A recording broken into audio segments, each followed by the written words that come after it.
Good morning guys! Ito yung magandang scenery dito sa umaga. At yan naman yung perfect sunrise orientation facing the Cove of Blue Lagoon. Ayan yung mga naggagandahang windmill dito. Ang bilis ng ikot ngayon. Nandito tayo ngayon sa Blue Lagoon. Yan, may naliligo na guys. Super lamig ngayon. Ang lakas ng hangin dito. And yung buhangin naman, no? Wow! Napakapino. White powder sand yung buhangin guys. Wow! May mga lugar na hindi na kailangan mag-ingay. Dahil sa bungad pa lang, 2 thumbs up na. Yung gigising tayo sa isang umagang, sapat na ang magandang sunrise. Wow! Yung hampas ng alon.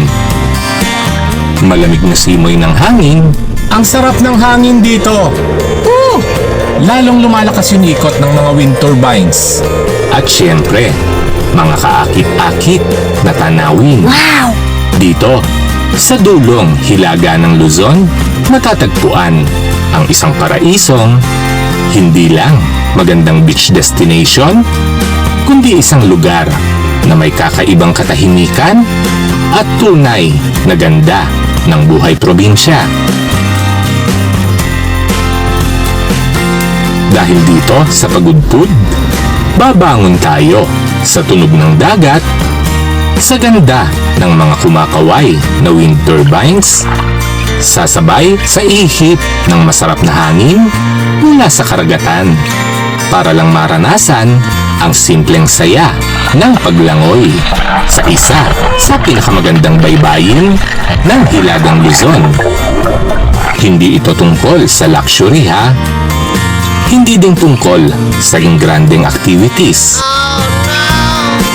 Dahil yung simpleng ambience pa lang at napaka-raw na beauty ng lugar, talagang panalo na. Wow! Kaya't samahan nyo kami sa paglibot sa isang payapa, mas natural at mas makahulugang muka ng Blue Lagoon ngayon. Wow! Lalong gumanda yung Blue Lagoon ngayon. Grabe! And welcome dito sa Pagudpud.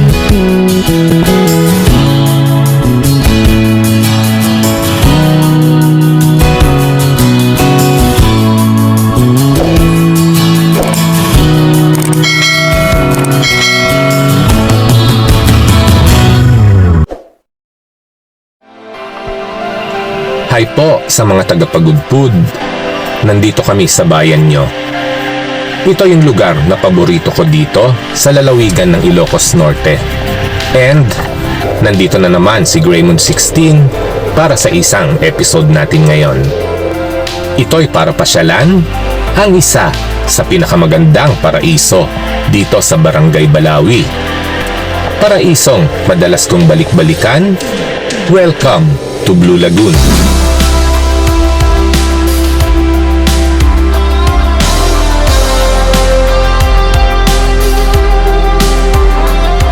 Good morning guys! Ito yung magandang scenery dito sa umaga. At yan naman yung perfect sunrise orientation facing the Cove of Blue Lagoon. And dito naman sa likod, di lang ordinaryong likod bahay to o parking. Kundi dito naman kumakaway yung mga naglalakihan at kawili-wiling mga electric fan nitong lalawigan. Wow! Good morning, Blue Lagoon! Morning guys, dito tayo sa Blue Lagoon ngayon. Ito yung napakagandang scenery dito pag umaga. Ayan yung mga naggagandahang windmill dito. Ang bilis ng ikot ngayon. And dito naman yung mga jet ski dito and banana boat. Nakaprepare na para sa whole day of fun, excitement, and adventure. Kung mahilig kayo sa water activities, available yan dito guys. Wow! Nandito tayo ngayon sa Blue Lagoon. Yan, may naliligo na guys. Super lamig ngayon. Ang lakas ng hangin dito. And yung buhangin naman, no? Wow! Napakapino. White powder sand yung buhangin guys. Time check is 6 AM na, and para lubusan nating ma-appreciate yun munting barangay ng Balawi, ayan, kitang-kita natin napakatahimik po dito. Samahan nyo ako, libutin natin kahit konti lang guys, kung saan matatagpuan natin ang napakagandang Blue Lagoon. So nilalakad natin ngayon yung direction papasok doon guys, para makita natin kung anong makikita doon. And dito nga along the road, sa kanilang shoreline, sumasalubong naman itong mga naggagandahang alignment ng coconut trees. Tara, puntahan natin banda doon. So far, malinis talaga yung lugar, maliban lang sa mga nakikita nating sira-sira dito, dulot pa rin ng mga previous typhoon. And kung nakikita nyo, yung mga malalaking building na yon, yan yung dating sikat na resort dito guys. Yung Hanas Beach Resort, na medyo matagal-tagal na ding abandoned and isang kwento na lang po ngayon. Oh, no! Kaya ngayon nagkaroon naman ng tsansa mamayagpag yung mga maliliit na transient houses and homestay dito. And talagang napakaganda ng sunrise ngayon. Sunrise setting pala dito sa Blue Lagoon guys. Kaya naman perfect mag-jogging at maglakad-lakad dito tuwing umaga. Marami din tayong mapapasyalan mga nearby rock formation dito. And of course, para damhin yung napaka-peaceful na scenery ng kanilang napaka-raw na community dito. So mula nung nawala yung Hana, sila ang namayagpag dito, yung mga small players natin. So dito may hammock, napaka-relaxing. Welcome to Blue Lagoon Beach, Pagudpud, Ilocos Norte. And dito, iba naman yung eksena dito. May maliit na stretch na ng itim na bato-bato. Unlike doon sa tapat natin, talagang malinis.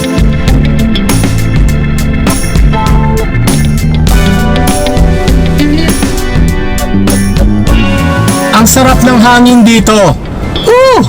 Lalong lumalakas yung ikot ng mga wind turbines.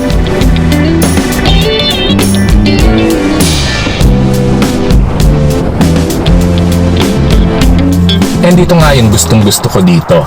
Yung mga nagkalat na mga cottages dito along the shore. Napaka-relaxing talaga. Perfect habang nagpipiknik, nagbabanding o kaya nagsiswimming sa maganda nilang beach. So hanggang doon yan guys. Doon nga yung pinakamagandang spot sa tapat natin, unlike dito. Medyo mabato dito. And yan mga cottages na yan ay pag-aari ng iba't ibang transient and homestay dito na nakikita natin, fronting the beautiful shoreline ng Blue Lagoon. Ayan, madami pa pong bakanteng lote dito guys. Baka gusto nyong tayuan ng resort? PM nyo lang ako. Oh, no!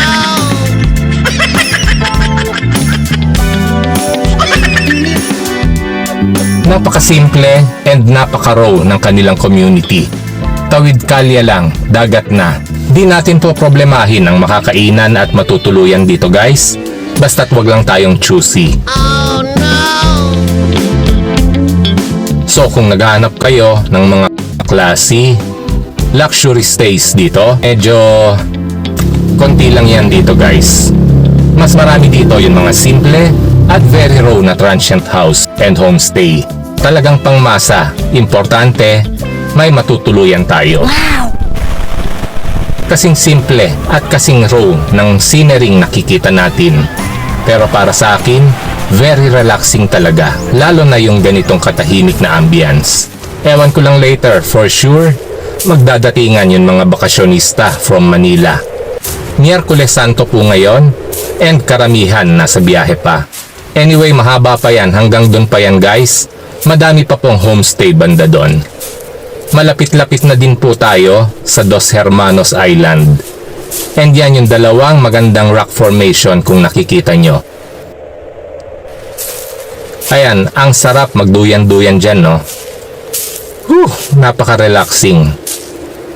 And bago pala natin mapasok itong Barangay Balawi o Blue Lagoon, kailangan pala natin magbayad ng one-time environmental fee na 20 pesos per head for the whole duration of our stay na yon guys. Unlike sa Saud, per day 50 pesos po para gumamit lang ng dagat.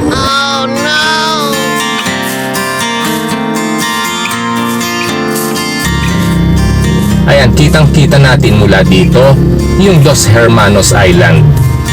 And during low tide daw, sabi ng mga lokal, pwede nating puntahan yan ng walang bangka. Lakad lang guys, okay na. Wow! Wow, ang ganda din dito.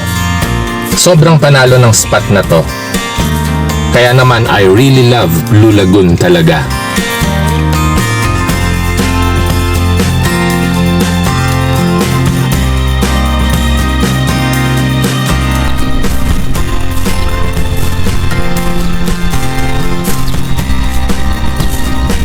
Ito guys, pabalik na rin tayo for breakfast. Time check is 6:45 AM na and medyo mataas na yung araw. Ito yung napakatahimik at very peaceful na ambience ng umaga. Dito guys sa kanilang barangay, dito sa Blue Lagoon, Barangay Balawi, Pagudpud, Ilocos Norte. Napakalinis at tahimik ng kalsada. Walang katao-tao, kaya naman napakasarap maglakad-lakad. Wow!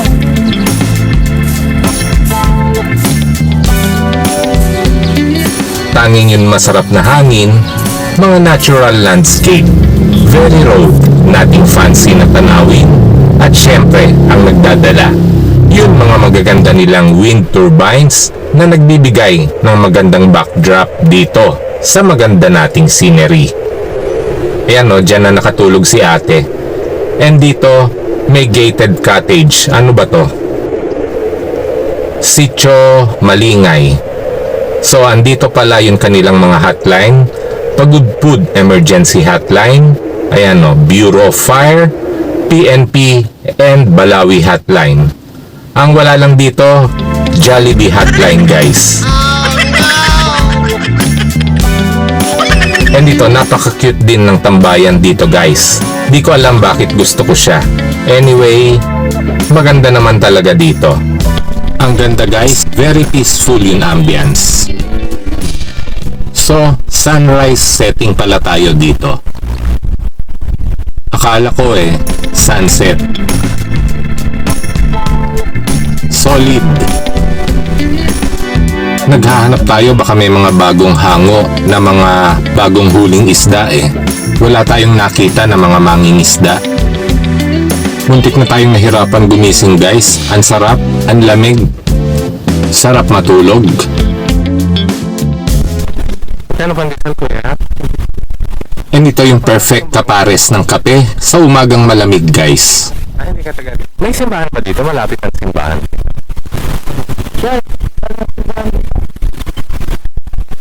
Catholic ka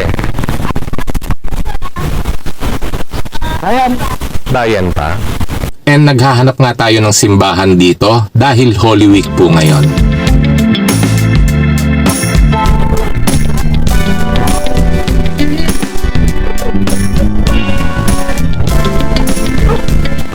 Init ng pandesal. 250 per piece guys. Ayan, marami ng tindahan dito. And ayan yung ating accommodation guys. And doon po tayo sa second floor with 3 rooms na yan at 7,000 pesos. Solo natin. While store and bahay naman ng may-ari yung baba. Ayan yung Romeo's Homestay. Hello! Pasilip ko sa inyo guys. Dumating kami yesterday. Tara, room check po tayo. Ano ka sa ngalan ngayon? Hindi po sir. Sakto lang po.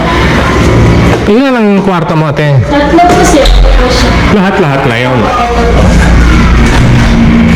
So 7 lahat to. Opo sir. Ito po, welcome dito sa Romeo's Homestay. And ito ang ating magiging accommodation and crib ngayon dito. Meron itong 3 bedroom with own bathroom. Each room ay air-conditioned na and may mga extra mattress.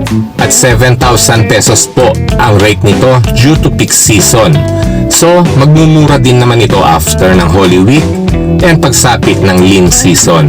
3 bedroom po ito and bahala na kami magsiksikan later. Wow! Gaya nga ng sabi ko, ganito kasimple yung karamihan sa mga homestay dito. nating fancy, as long na may matutuluyan tayo, goods na yun. So lahat may banyo pala, no? May sariling bathroom po lahat po. Saan ang ilaw nito?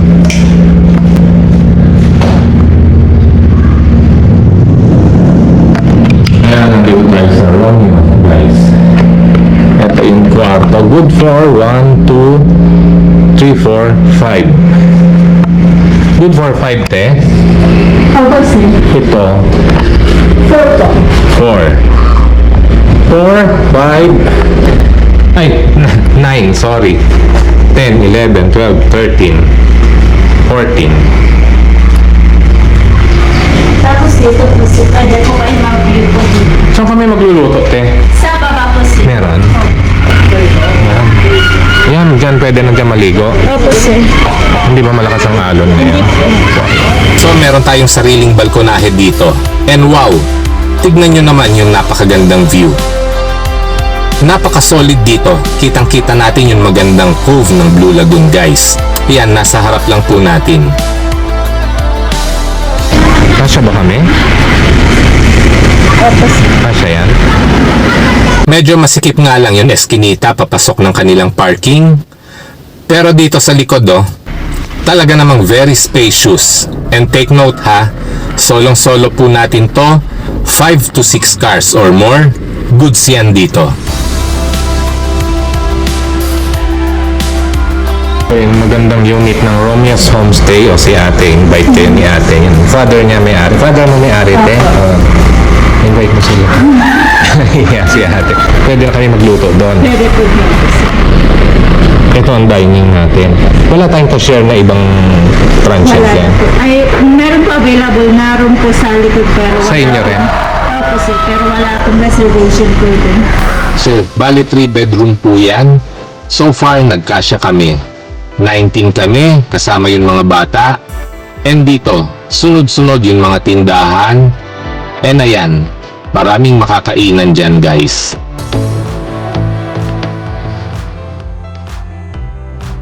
So, kung water activities, ayun naman yung mga banana boat nila. At 3,500 ang pagkakaalam ko, 3 rounds na po yun. And may mga nagkukumpulan po dito, guys. Na-amaze talaga sila sa ganda ng dagat dito. Medyo may mga bato-bato lang dyan pag lusong natin. Mga ganito. Pero 6 to 10 meters mula dito, tinong buhangin na, guys. And talagang napakabanayad ng alon ngayon ng Blue Lagoon. Di gaya ng Blue Lagoon na nakilala natin before nung mga una kong punta dito. Kaya ngayon, talagang nag-enjoy ako ng husto.